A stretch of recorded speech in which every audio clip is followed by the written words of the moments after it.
Do you have a child with ADHD or ADD and you want to avoid medication? Would you like to know what to do? We can show you how. When your child acts up with the symptoms of ADHD, it can put you right on your last nerve, and you want a solution. But you're also recognizing that simply giving your child a pill every day may not be the best or most responsible thing to do. More and more, pediatric research is revealing that the symptoms of ADHD and the symptoms of emotional pain or stress are the same. What does that mean? Well, it's actually a wonderful relief and revelation, because now we can focus on filling our children's emotional needs and helping them to be happy instead of just giving all that parental responsibility to a pill. I'm here to tell you that there is a solution that you can implement without a pill. Pills having long-term side effects that we know almost nothing about. And we're not talking about controlling or minimizing the symptoms of ADHD. That's not nearly enough. We're talking about eliminating them. Welcome to the answers you've been hoping for. For a long time now, you've been looking for ways to help your child.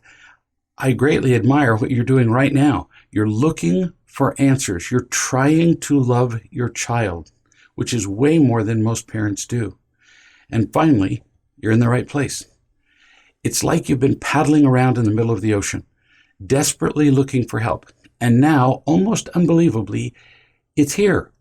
This is the ship you've been looking for. Now, how could I possibly make such an extravagant promise?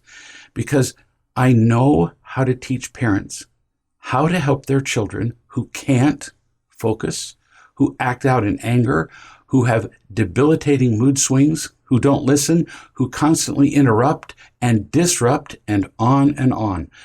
What I teach has been used by uncounted thousands of parents, and it works consistently.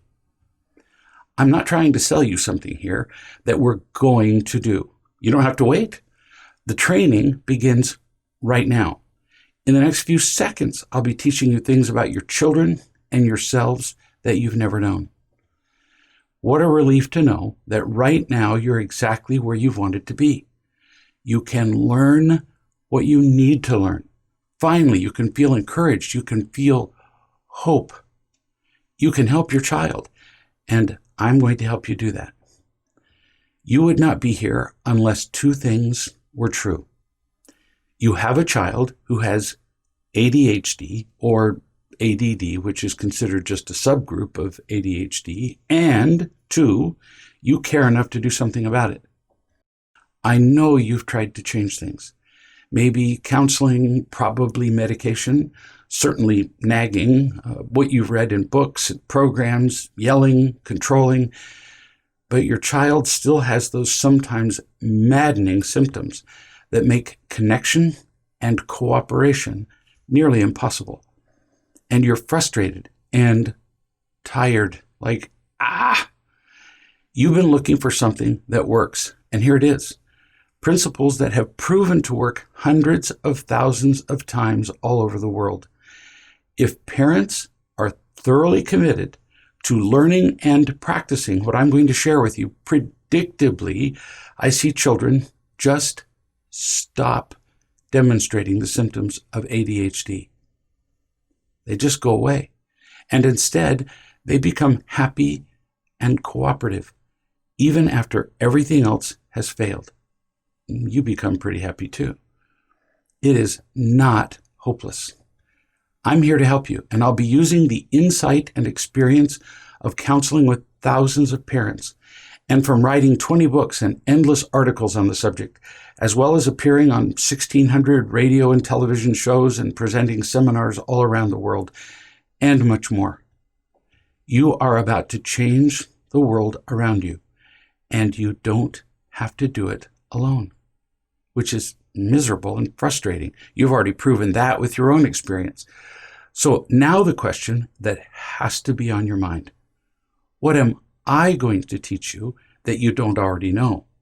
What am I going to say that you haven't already read or heard somewhere? This is going to be revolutionary for you to hear. So slow down your brain and listen with your soul. What does a child need more than anything else? After food, water, and air, the answer is actually really obvious, and yet we keep missing it over and over. To see the answer more clearly and more easily, let's start with an infant. When an infant cries, other than from obvious physical pain, what does he want? You already know because you just pick him up. You're pretty smart. You already know that every child wants to feel cared for. Every child wants to feel loved. Picking them up and holding them is just a demonstration of that. And if you're genuine in caring about them, they feel it. But infants are relatively easy to love. They smile and melt your heart and make cute little noises, and they laugh in ways that we never hear anywhere else. They're adorable. But then they get older, and they learn to spill things, make messes, say no ferociously when you tell them what to do, scream in their car seat, fight with their siblings, refuse to listen to you, say ugly and hateful things to you and other people, and demonstrate the wide variety of symptoms of ADHD.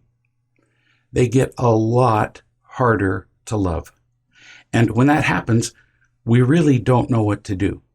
Usually we try to control their behavior, and we might even temporarily succeed. But it doesn't last, and we end up with children who are still unhappy and badly behaved. We're not so happy either. Let me say this another way. If our children become more difficult to love as their behavior changes, that proves that we don't know how to love them unconditionally. If we love them unconditionally, we love them no matter what. But if loving becomes more difficult when they behave badly, our love is conditional. Not intentional that we do that, but it's still conditional. Unconditional love, or real love, means caring about another person without wanting anything from them in return. Oh, but we do expect something in return. For the love that we give to our children, we expect respect, cooperation, gratitude, and reasonable behavior, which does not include the symptoms of ADHD. Now, more about unconditional love. That kind of love would mean that our love would not be affected by what they do. That's what unconditional love means. But we really don't know how to do that. How do I know? We prove it every time we become angry or disappointed or impatient or irritated at them. Our anger and disappointment and frustration are undeniable proof that our love is not unconditional. Deep inside, you know that what I'm saying is true, but let me demonstrate further. When other people are angry at you, do you like it? Well, no, you don't. Duh, not ever. Nobody does. When other people are angry at us, or when we're angry at other people, we're all saying, look at what you did to me, or failed to do for me. In anger, we're focused on ourselves. Me, me, me. And in that moment, other people, notably our children, hear only 4 words. I don't love you. When we're angry, we're simply far too occupied with ourselves to unconditionally love anybody. I repeat, when we're angry at another person, including our child, they hear only, I don't love you. I promise you that this is true. And no, we don't mean to say that. But what else could people hear while our words, tone, and behavior are screaming, me, me, me? I don't love you is what you hear and feel when people are angry at you. Think about that. And it's what our children hear and feel when we're angry at them. Again, we do not mean to do this. We don't mean to hurt our children, ever.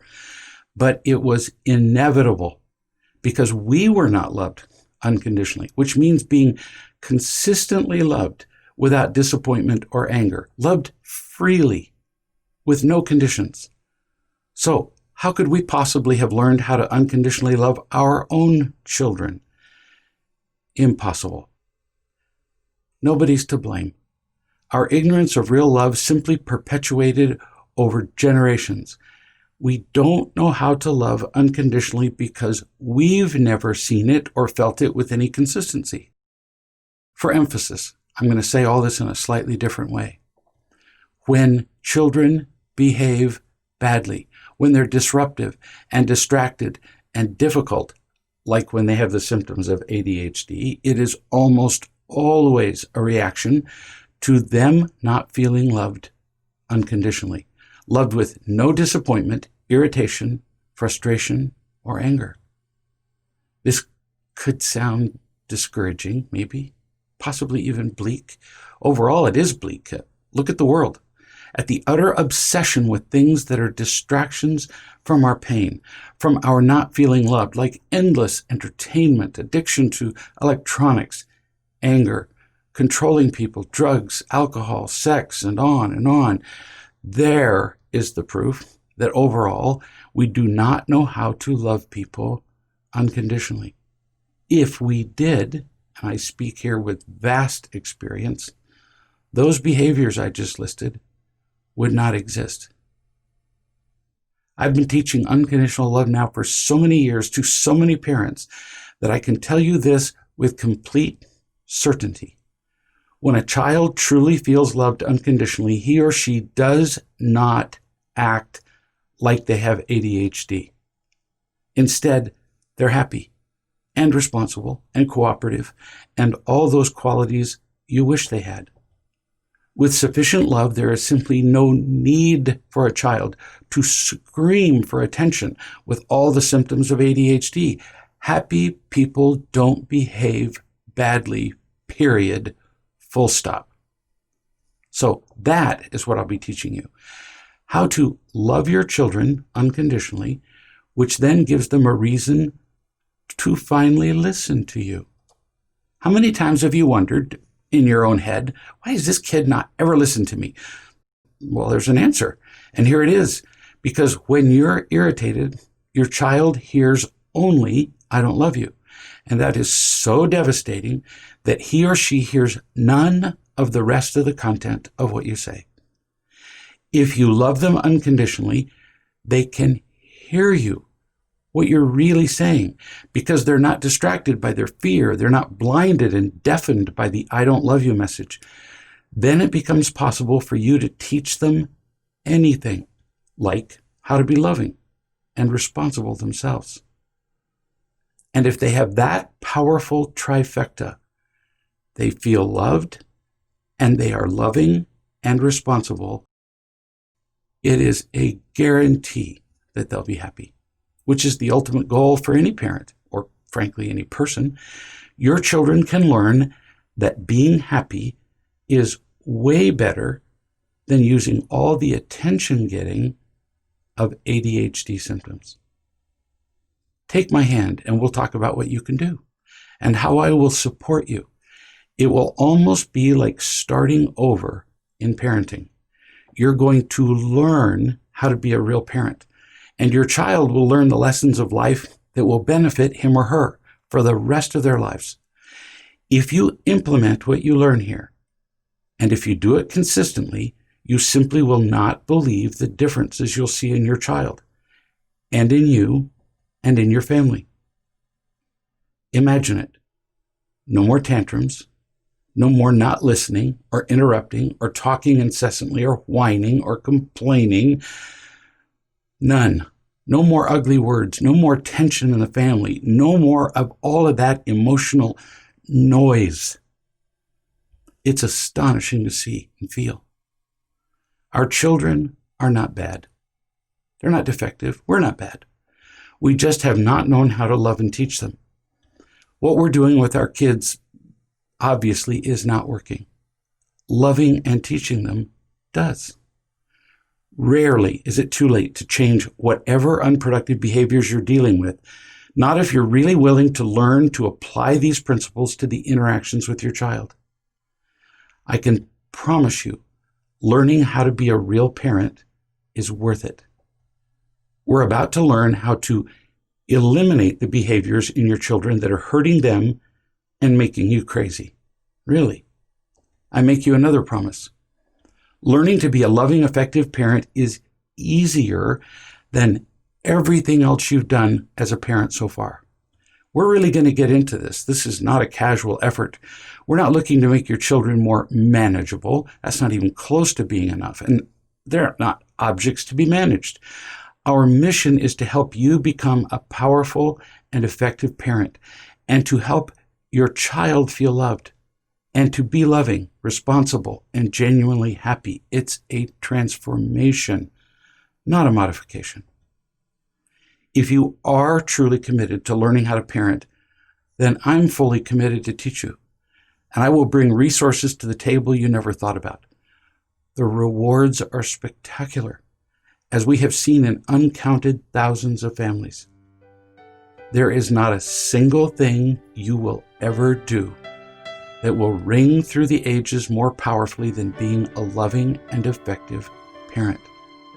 You can do this. So let's learn some more. Let's get started. Click the button below. It's free to begin transforming your life as a ridiculously effective parent.